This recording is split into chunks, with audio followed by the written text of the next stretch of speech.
ini kami akan membicarakan tentang apa yang di luar sana dipertanyakan terkait syafaat. Betulkah syafaat itu yang memiliki adalah makhluk? Entah siapapun makhluk. Ataukah justru syafaat itu yang memiliki adalah Allah? Betulkah selain Allah, baik di dunia lebih-lebih besok di akhirat itu bisa menolong? Syafaat itu pertolongan, Pak. Tinggal kita menjawabnya dari sisi kacamata mana. Betulkah tetangga kita bisa menolong kita? Padahal faktanya ketika saat kita punya masalah terus tetangga itu menolong kita dengan tenaga atau dengan materi sehingga selesai masalah, betulkah itu tetangga bisa menolong kita?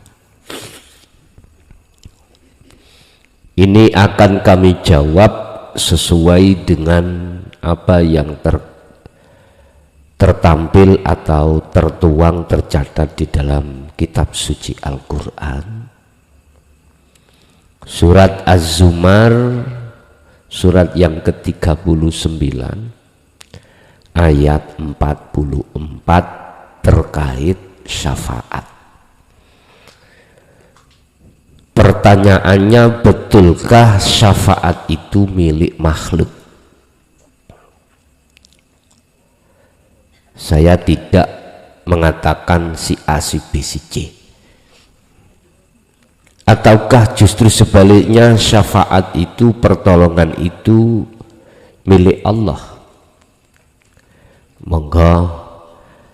Monggo dipirsani. Bismillahirrahmanirrahim.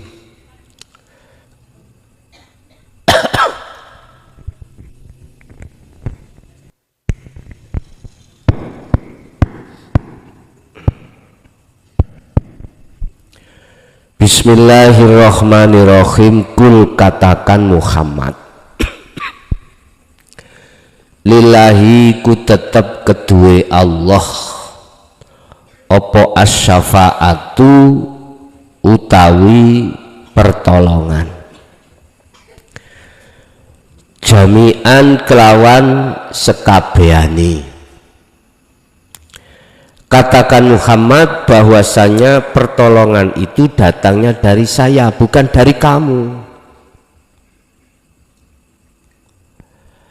Lah Rasulullah diperintahkan Allah itu untuk mengatakan terhadap umat, ya kita ini.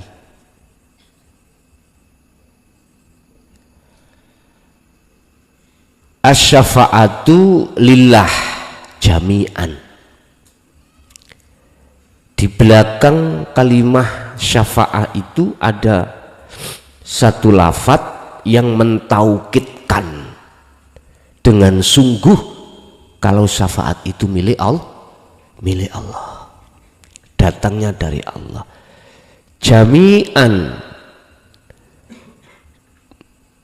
tanpa terkecuali, kelawan sekabehane. Lahu iku tetep kedue Allah apa al-mulku utawi kerajaan as-samawat wal ardi, kerajaan yang ada di ruhaniyah langit, kerajaan yang ada di jasmaniyah bumi.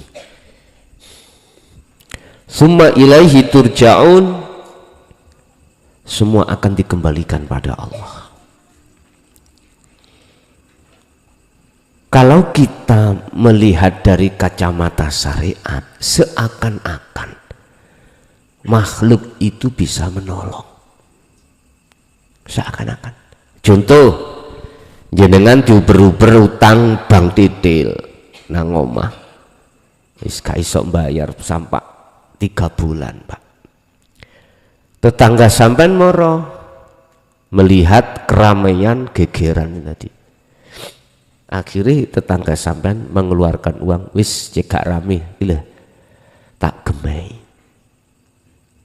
Akhirnya deal pulang, yang namanya Bang Didil.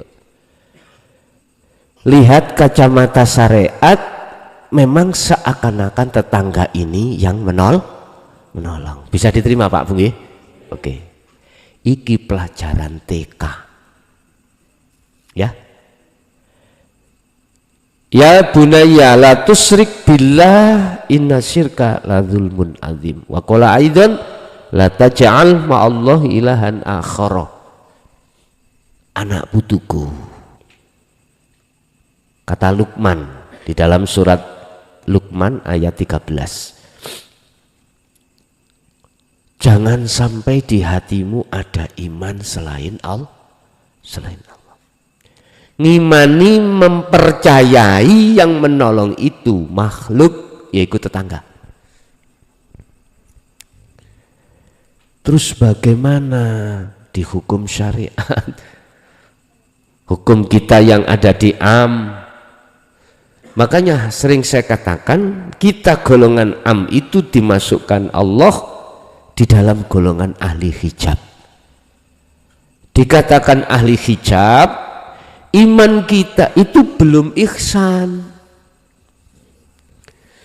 Iman kita itu terhijabi terhadap makhluk, akhirnya nggak bisa tembus terhadap Allah di situ. Innahu, padahal innahu bikulli syai'im muhit. Sesungguhnya segala sesuatu apapun Allah meliputi di situ. Oleh karena makhluknya itu menghijabi pada diri kita disebabkan karena kita menolak ajaran Rasulullah di jalur dinul haq, maka iman kita nggak bisa tembus terhadap Allah. Jadi imannya kita terhijab, terbarzah, yaitu barzahnya berupa makhluk itu tadi. Ini di dunia Pak, di dunia. Sehingga hati kita tergolong fi qulubihim maradun fazadahumullahu maradha, tergolong hati yang tertutup, tergolong hati yang berpenyakit. Ini Pak, ini masa dulu jenengan jelas niki pengalaman sampean kali kula dulu ya seperti itu. Wis biarin yang belum keluar dari hijab, barzahnya belum roboh, tetap kita doakan dan lekas roboh gitu aja. Sebab kita dulu ya seperti itu lah. Lah Bapak Ibu, coba sedikit aja dengan hati yang tulus, dengan hati yang iman benar-benar iman kita jatuh pada Allah. Andai kata tanpa Allah yang meliputi terhadap tetangga kita, bisakah tetangga kita itu tiba-tiba datang ke rumah kita mengasihkan uang? Mana Allah? Majas hidup di dalam diri tetangga. Majas ruhaniyah terhadap diri tetangga itu akhirnya bisa berjalan. Ini di dunia sama. Kita tidak melibatkan orang lain Pak, diri kita sendiri. Ngeji huruf hijaiyah di dalam diri kita sendiri. Ngeji ayat Allah la haula wala quwata illa billah di dalam diri kita sendiri. Coba kita beraktivitas apapun, bisakah tangan kita bergerak sendiri tanpa ada yang menggerakkan? Bisakah panjenengan rawuh datang dari rumah sampai ke sini majelis tanpa terlibat Allah di situ? Jawabannya pasti tidak bisa. Sebab status kita la haula wala quwata. Makhluk manusia terutama tidak punya daya upaya apapun, tidak punya kekuatan apapun untuk melihat, mendengar, berbicara, bergerak, nggak punya. Kondisi apapun nggak bisa, tidak punya daya upaya apapun. Katanya ikhtiar, usaha, nggak punya. Aslinya loh Pak, aslinya. Kan ini Quran. Nah di situ kok ada pergerakan, mata bisa melihat, telinga bisa mendengar, lisan bisa berucap dan lain sebagainya. Karena illa billah. Karena adanya Allah di situ. Umat manusia jarang sing mau keimanannya itu masuk di wilayah illa billah. Kebanyakan manusia itu ngaku-ngaku Pak, merampas apa yang ada di illa billah niki mayoritas. Makanya mengapa Rasulullah diturunkan di muka bumi ini? Untuk supaya ruhaniyah jenengan itu tidak beriman terhadap selain Allah. Kalau dalam Al-Quran disebut al-asnam, atau dengan bahasa lain at-taghut, maknanya adalah berhala. Di sini ini kita bicara di dunia. Coba sampean ngen, sampean raos sakit piyambek, tatkala jatuhnya iman sampean itu sungguh pada Allah, sungguh pada Allah.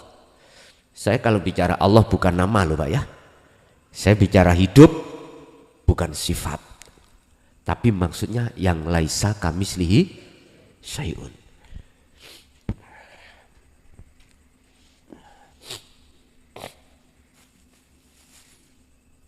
Lah, coba ayo dirasakan sendiri dalam diri kita. Bagaimana ketenangan hati, ketentraman jiwa sampean, kedamaian rohania sampean ketika saat di dunia imannya jatuh di wilayah Allah yang sebenarnya. Kalau kinten, kalau semua manusia duduk di situ nggak ada hasut Pak, gitu, nggak ada saling menyalahkan, nggak ada saling unggul-unggulan dalil, nggak ada. Itu sudah nggak dibutuhkan. Karena posisi ruhaniyah sudah di wilayah tatmainnul qulub. Apa? Kedamaian. Tetangga kita yang pakai tahlil atau tidak, nggak ada masalah. Pakai kunut atau tidak, nggak ada masalah. Karena sudah tahu innahu bikulli syai'im muhit. Sesungguhnya setiap persoalan apapun, setiap makhluk sekecil sebesar apapun selalu diliputi Allah.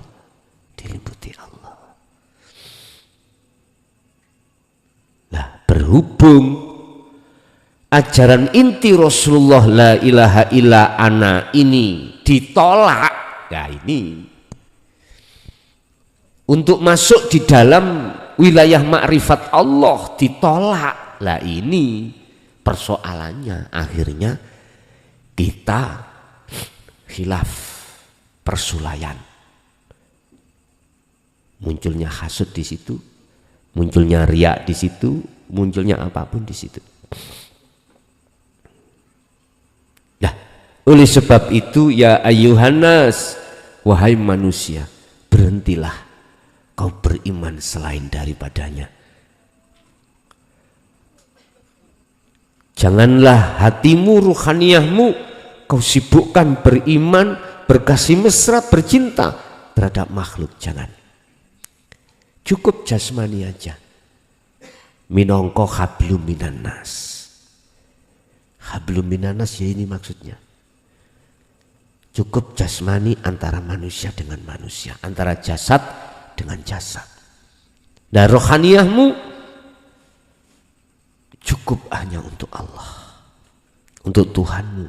Wa anibu ila rabbikum. Lekaslah kau kembali pada Tuhanmu. Fafirru, larilah kau lekas ilallah, terhadap Allah, min qabli ayyatiyakumul adzab, sebelum hari-hari kematianmu datang. Lekas kembali. Ini di dunia. Siapa yang ruhaniyahnya jatuh di wilayah makrifat Allah, pasti akan damai. Enggak ada persulayan antara bendera, antara madhab, enggak ada hasud, enggak ada riya.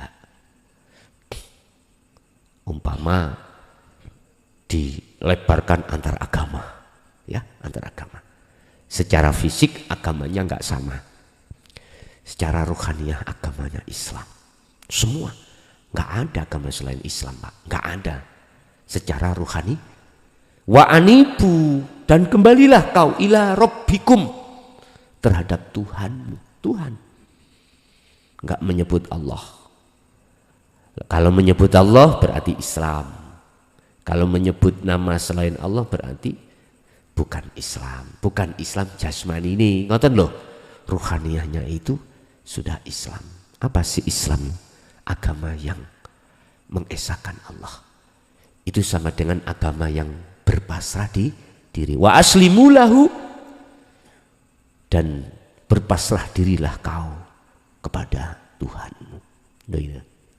Pasrah.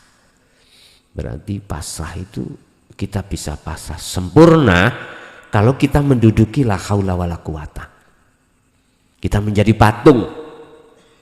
Kalau kita sudah menjadi patung, baru tawakal atau pasrah itu benar. Kalau jenengan sudah jadi patung, Islam sampean mesti benar.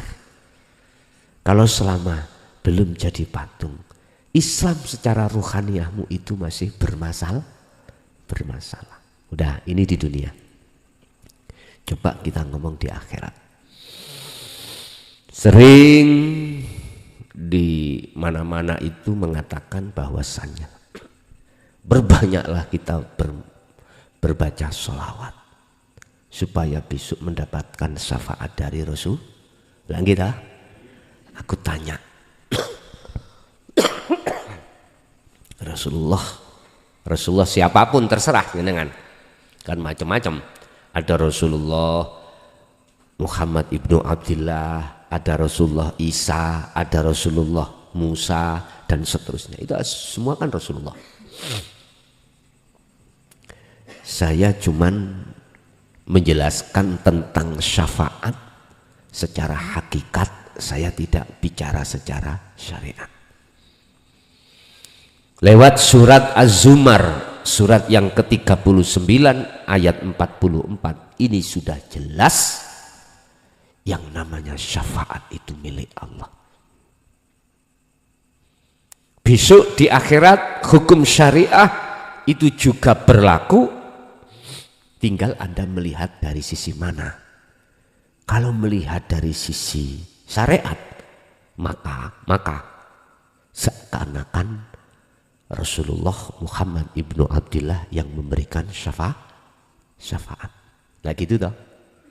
Iya.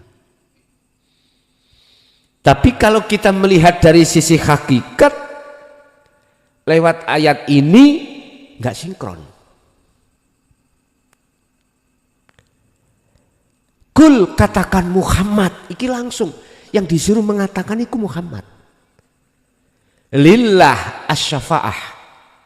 Katakan Muhammad tentang masalah syafaat jami'an, semuanya itu milik Allah. Artinya yang bisa menolong besok di akhirat itu cuman Allah. Ya tergantung jenengan. Percaya yang mana? Cuman saya menegaskan aja. Bila mana itu diletakkan, diizinkan terhadap Rasulullah, maka bukan berarti Rasulullah Muhammad makhluk itu bisa menolong terhadap makhluk yang lain. Paham maksud saya? Ada yang tidak terima, Pak. Nggak bisa, ya Rasulullah, lainnya Muhammad tidak bisa, hanya Muhammad. Iku sebab kita nggak mau menerima ajaran Rasulullah di jalur dinul haq. Hanya itu. Persoalannya hanya itu. Udah dibantah, Pak. Mana Rasulullah nggak pernah mengajarkan kita tentang hakikat ma'rifat. Itu akal-akalannya orang yang tersesat aja. Lah ngerti ya. Saya gak adu argumentasi, gak adu dalil. Nggak, cuman mohon dipelajari surat Al-Anbiya ayat 87 atau ayat 25 tentang bahas hakikat ma'rifat di situ. Coba dilihat surat Toha ayat 14. Coba dilihat di dalam surat Al-Ikhlas ayat 1 tentang Esa. Itu kan ranahnya pembicaraannya kan terhadap hukum hakikat ma'rifat toh. Tapi gini, Pak, dalam ayat 56 Al-Baqarah sudah ditulis Allah di dalam Al-Quran tentang orang yang seperti ini. Disebut Allah, innalladzina kafaru sawa'un alaihim a'andzartahum am lam tundirhum la yu'minun. Tetap gak percaya. Kau nasihati atau tidak, tetap gak percaya. Tetap gak percaya. Nah kalau yang seperti ini gak ada solusinya, ya wis diamai. Wis diamai. Gak usah adu argumentasi. Gak usah. Diam. Lah diam WA terus ya Gus, grisin aku. Telepon kata angkat WA isine. Lah apa bingung-bingung blokiran. Lah wis mari to ya. Mari lapo ya. Sibukno dirimu pada Allahmu aja. Wis. Bapak Ibu. Jadi syafaat itu kalau dipandang dari sisi syariat kelihatan seakan-akan manusia atau makhluk satu bisa menolong yang lainnya. Seakan-akan. Tetapi kebanyakan nggak sadar kalau di situ Allah. Karena memang barzah kita belum roboh, berarti nggak kelihatan yang sebenarnya. Coba kalau barzah kita roboh, hijab yang mendindingi terhadap ruhaniyah kita terhadap Allah roboh, akan nyata Allahnya. Oleh sebab itu tolong lepaskanlah iman yang tadinya terhadap makhluk bisa menolong baik di dunia maupun di akhirat. Lepaskan iman yang tadinya itu kita beriman terhadap makhluk. Lalu tegakkanlah iman tauhidmu pada Allah. Ini caranya. Inni wajjahtu wajhiya lilladzi fatarus samawati wal ardu hanifan. Ini letaknya Nabi Ibrahim bertemu Allah di sini. Letaknya Nabi Ibrahim, tauhidnya benar ada di surat Al-An'am 79 ini. Iya. Al-An'am 79. Coba kita lihat Al-An'am sebelumnya 76, 77, 78. Itu proses sejarah Nabi Ibrahim mencari Tuhan. Mana sih yang benar? Kelihatan lintang, oh bukan. Asalin diterko lintang karena melihatnya malam hari iko kai. Ketemu pagi, oh enggak ada, oh bukan. bulan, begitu. Matahari, terakhir matahari. Oh iya, matahari ini Tuhan sebetulnya. Ketika maghrib surup, loh kok gak ada, berarti bukan tuh Tuhan. Akhirnya ditutup, ketemu nih itu, ini wajah tu wajah, ku arahkan wajah ruhku kepada wajah Allah. Mana wajah ruhku? Imanul haq. Wajah ruh itu Pak. Nek wajah jasad ya ini Pak. Umur 70, 90 kewut wis. Umur 20, 30 sik gagah. Gitu. Kalau sudah umur 70, 80, 90 terus pundi? Beritut nggih. Wis. Laler gak gelem menclok. Nggih ya. Kalau wajah ruh bagaimana? Kekal. Ini wajah tuh, sesungguhnya ku hadapkan wajahku. Duduk wajah rai iki, wajah roh iki lho Pak. Mana wajah roh? Imanul haq, iman yang benar. Iman yang benar jatuhnya di mana? Dzikir sirul asrar. Sampai lihat fungsinya su'aul basirah ke ainul basirah. Merasakan, mengimani bahwasanya semua apa yang terjadi, yang berperan, yang menggerakkan, yang memperjalankan adalah Allah. Sesuatu yang halus di situ. Lah, ruhaniyahmu itu jatuhnya di situ.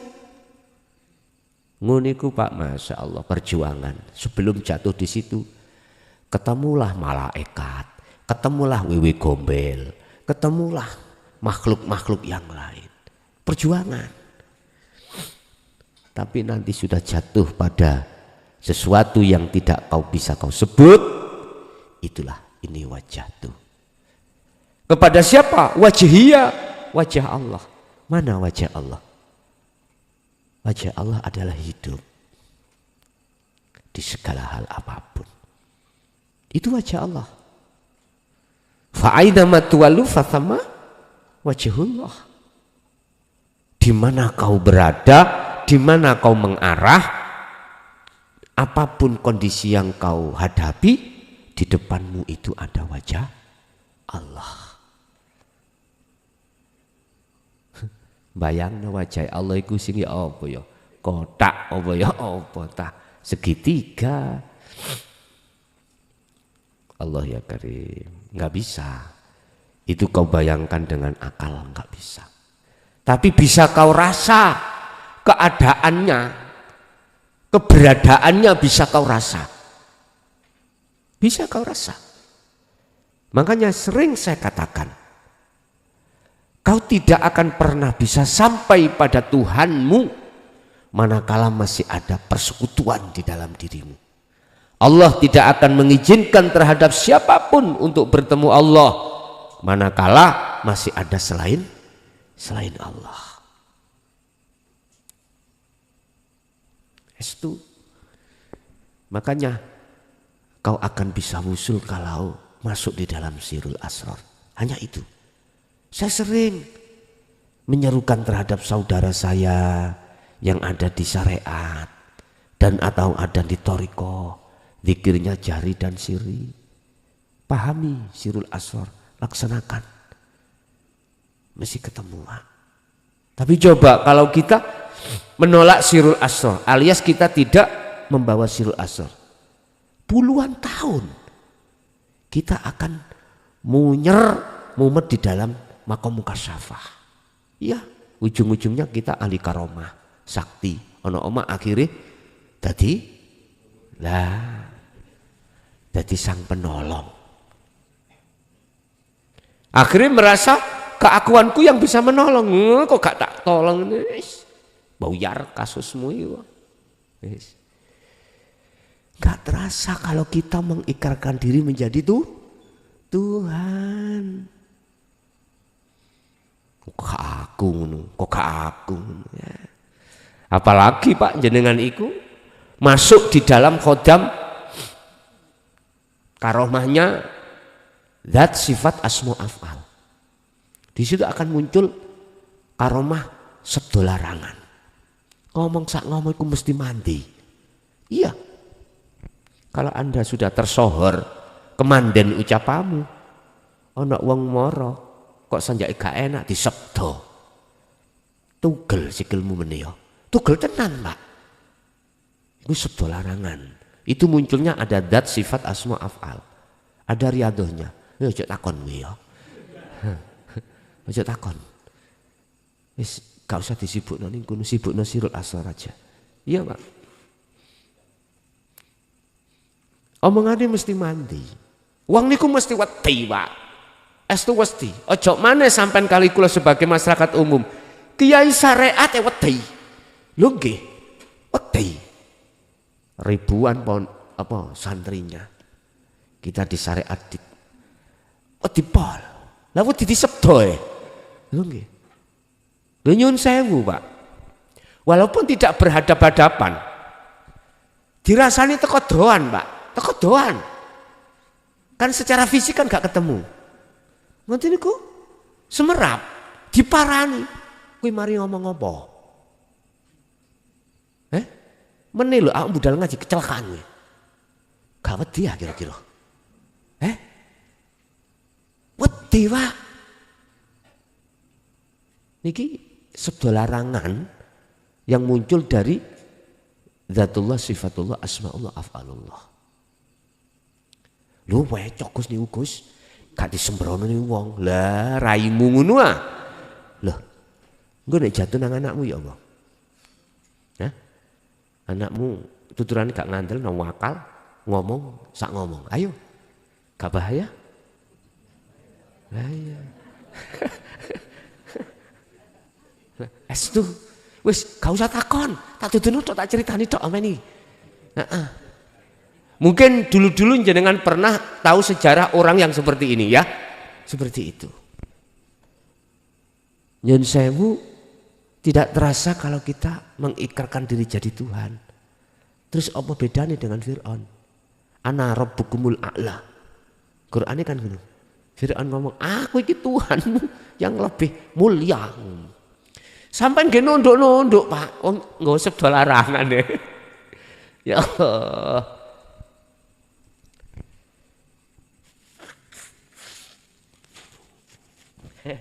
Gelem gak gelem jenengan tunduk.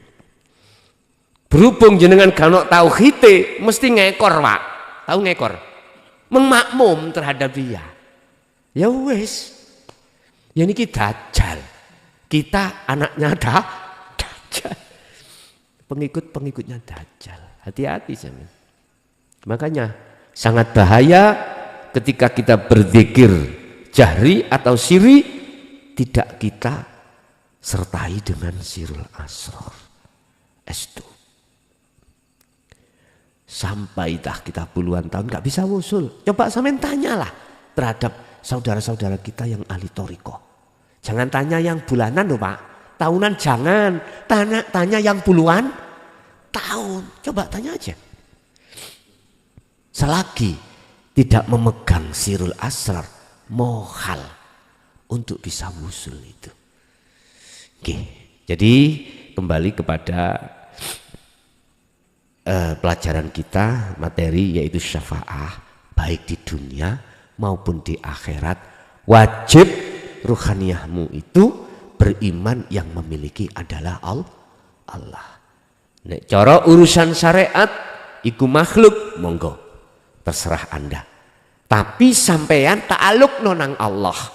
Rasulullah atau Syiah itu karena diizini oleh Allah. Minimal itulah, Pak. Minimal itu. Andai kata Allah tidak mengizini terhadap tetanggaku, nggak mungkin tetanggaku itu bisa ke rumahku memberikan uang. Kalau Allah tidak mengizinkan terhadap Rasulullah Muhammad ibnu Abdillah, maka tidak mungkin kita akan mendapatkan syafaat. Tidak mungkin beliau itu bisa menolong kita. Tapi yang dimaksud sholawat itu yang mana? Apa sallu ala Nabi atau sallallahu ala Muhammad? Terserah Anda. Hakikatnya hanya orang yang ditolong summatun sorun adalah orang yang kembali kepada Allah di iman hak sebelum dia kematian. Urusan lewat istighfar monggo, urusan lewat syukur monggo, lewat napa mawon terserah. Saya hanya menegaskan bahwasanya hakikatnya syafaat itu adalah milik Allah. Oke?